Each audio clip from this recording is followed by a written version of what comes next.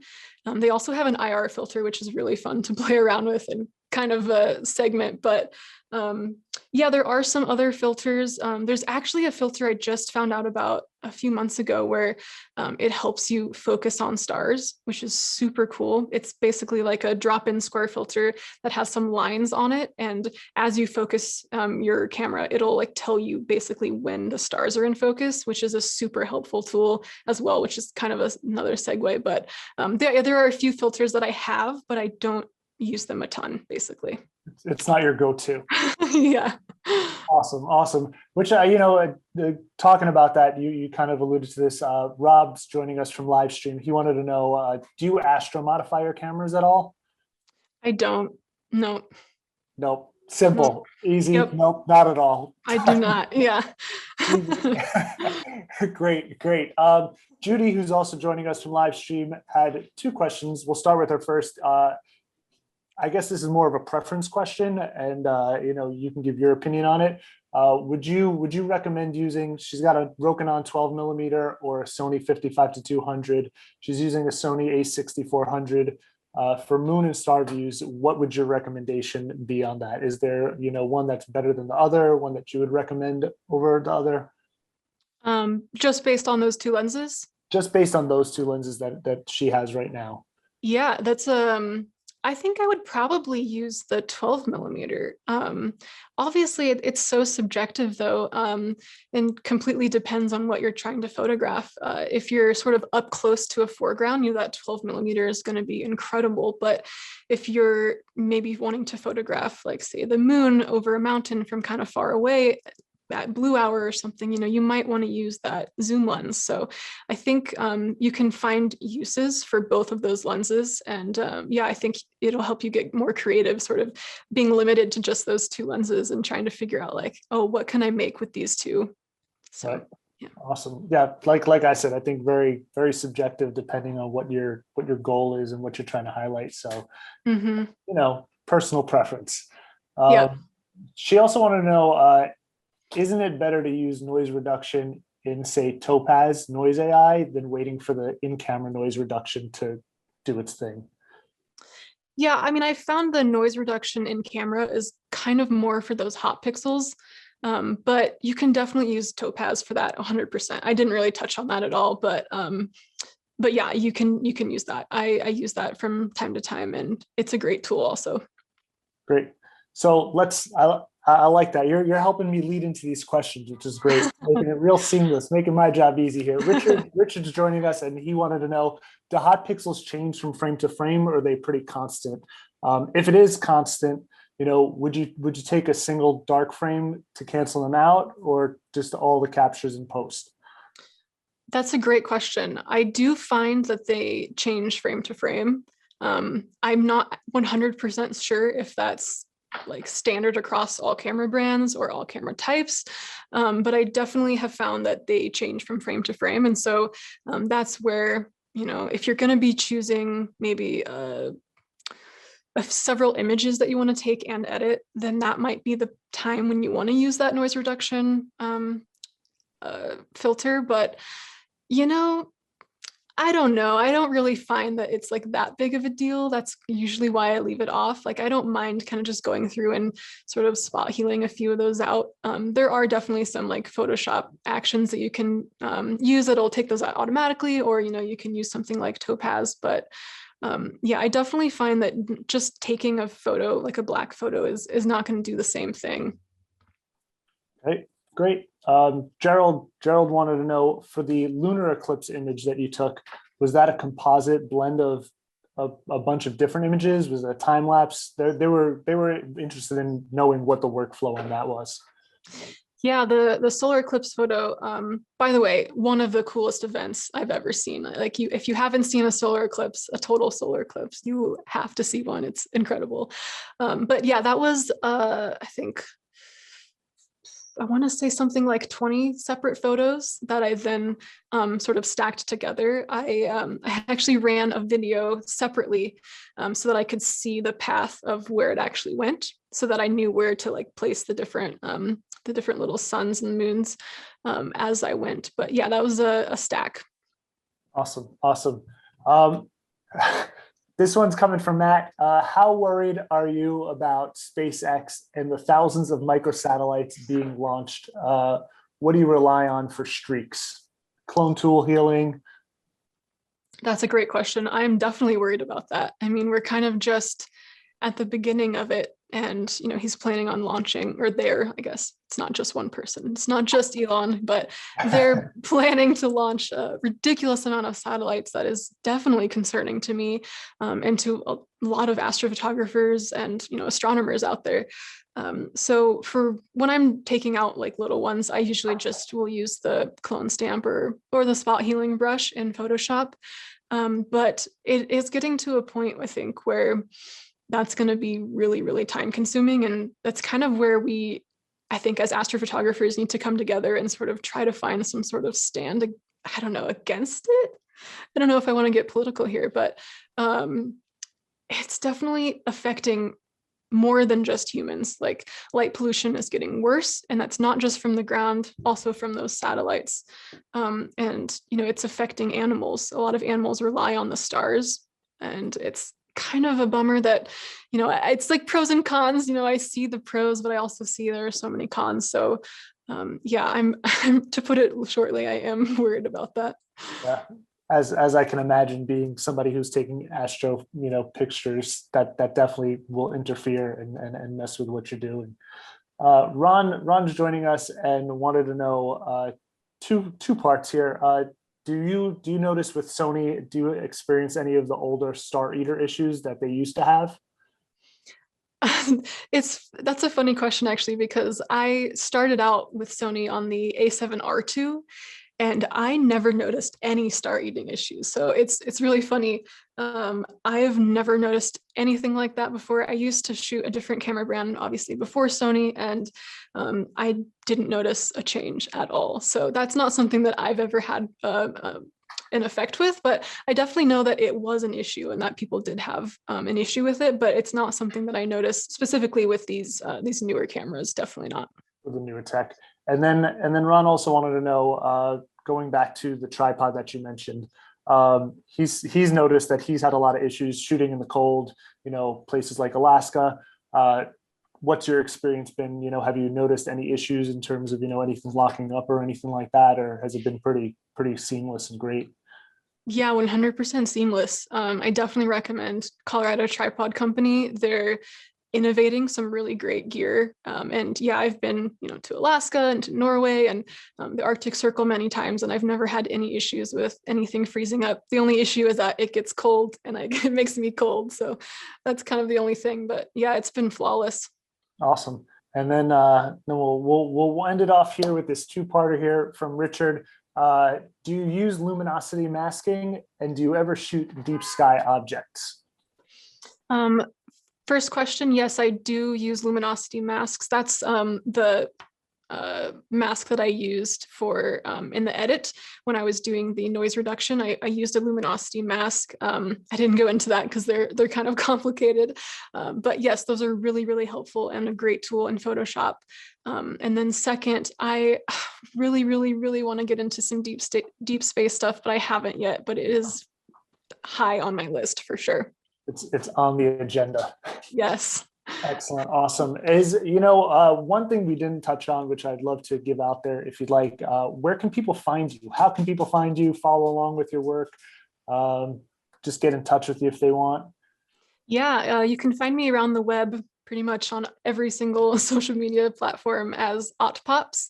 And you can find me also through my website, which is just autumnschrock.com. Awesome. Great. Well, Autumn, thank you so much for joining us today. I really want to give you a huge thank you. I think you got a ton of questions thrown at you and you handled them gracefully. And you churned out a ton of great information in just under an hour, which I know is no easy feat. So thank you so much. I also want to thank our sponsors for the event, Sony, for going ahead and setting this up with Autumn. For any of you who joined in late, maybe missed something, or just want to rewatch this because there's a ton of information to process and you didn't get to process it all, you can head over to livestream.com/BH event space, where it'll be up for hopefully eternity. Thanks again, Autumn. I really appreciate it. Had a great time. For everybody else, we look forward to seeing you. And this has been another event of the B&H Virtual Event Space. Till next time.